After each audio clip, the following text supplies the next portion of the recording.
Galerinha, vamos lá.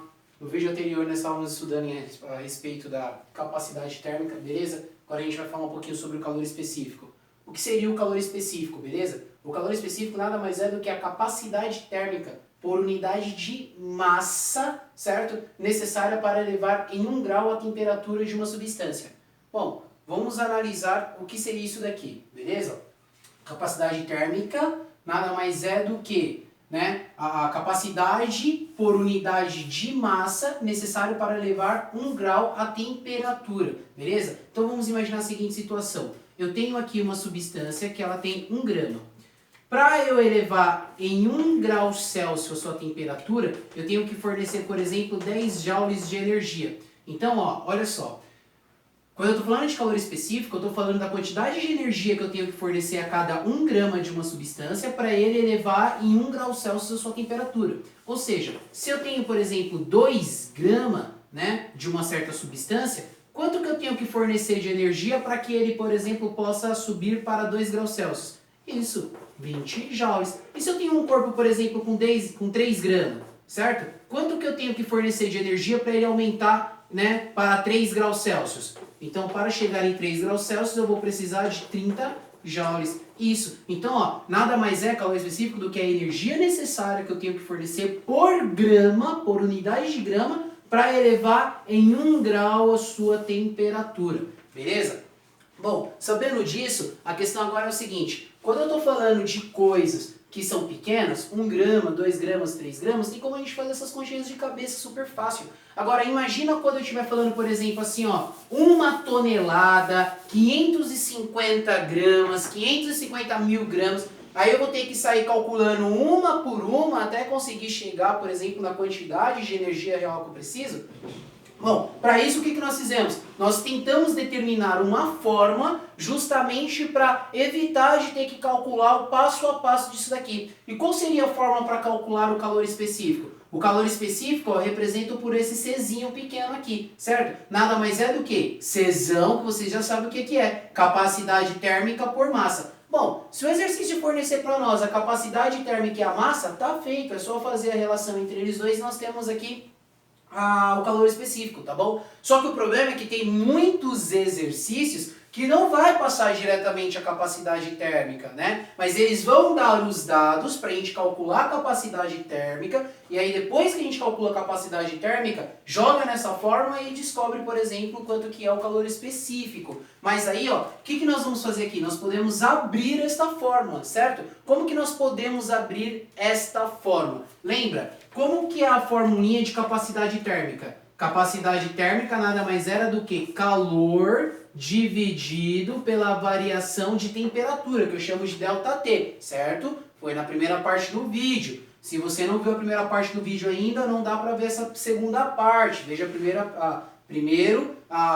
vídeo, certo? Para depois acompanhar nessa segunda parte aqui. Bom, sabendo que capacidade térmica é calor dividido pela variação de temperatura, vamos analisar como que essa fórmula pode ficar. Essa fórmula aqui, então, ela pode ficar como, Capacidade, calor específico é igual. Capacidade térmica é calor por temperatura, não é? Então vai ficar Q sobre, olha aqui, ó, Q sobre a variação de temperatura vezes a massa que eu preciso do calor específico, ó, porque o calor específico ele mede a unidade de massa, de energia que está recebendo. Então, massa. Então, essa daqui é a nova formulinha também que eu posso utilizar para calcular a capacidade térmica, beleza?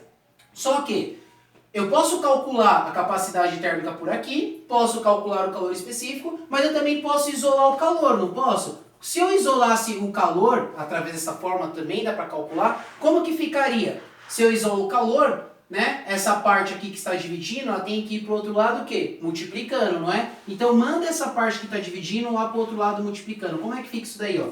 Q é igual, já tenho lá a capacidade térmica, não é, ó? Vezes, esses estão dividindo, passa para o outro lado multiplicando. Variação de temperatura vezes a massa, certo? Essa fórmula aqui, ó, ela é muito conhecida na física, só que eu só vou rearranjar isso daqui, tá bom? Ó, Q é igual massa vezes né, o calor específico vezes a variação de temperatura. Essa formulinha aqui ela é chamada de Ki-macete. Ki-macete, tá bom? Isso daqui é só um bisuzinho para vocês, né, lembrarem dessa forma. Então, ó, se pedir para a gente calcular o calor, a gente pode utilizar isso aqui, ó. O calor pode ser a massa vezes o calor específico vezes a variação de temperatura. Se pedir para a gente calcular só o calor específico, nós podemos já utilizar ou essa forma ou essa, ou até mesmo essa daqui. Depende dos dados que o exercício vai fornecer para nós. Tudo bem? Beleza?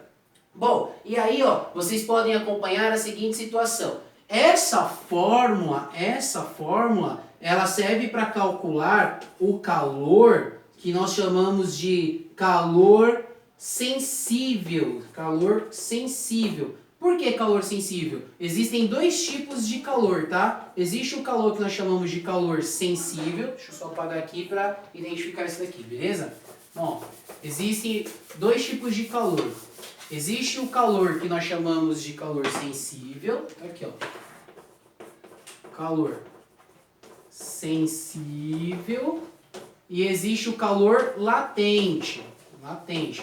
Bom, e desde a parte que nós estamos falando sobre capacidade térmica, nós estamos vendo que é a quantidade de calor que nós fornecemos sem alterar o estado físico da matéria daquela substância, não é? Isso. E qual é a diferença entre calor sensível e calor latente? Justamente essa. O calor sensível é aquele calor que não altera o estado físico da substância, não altera o estado físico da matéria, certo? Já o calor latente é justamente o calor que altera o estado físico da matéria. Beleza? Então, essa primeira formulinha aqui, ó, que nós chamamos de Ki-macete, ela serve para calcular o calor sensível, que é aquele tipo de calor que nós transferimos para uma substância, porém não alteramos o seu estado físico da matéria. No futuro, aí, nas próximas aulas, nós vamos aprender a calcular e como chegar na fórmula de calor latente, tá bom? Então assim, ó, caiu o exercício para a gente calcular, né, em relação ao calor sensível,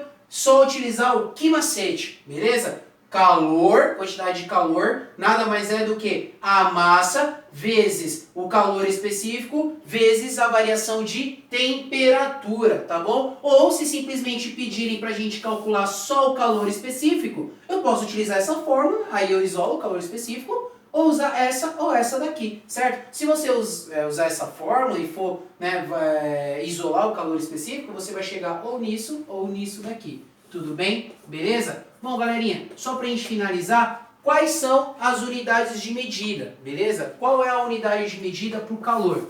A unidade de medida para o calor é bem tranquilo. Por quê?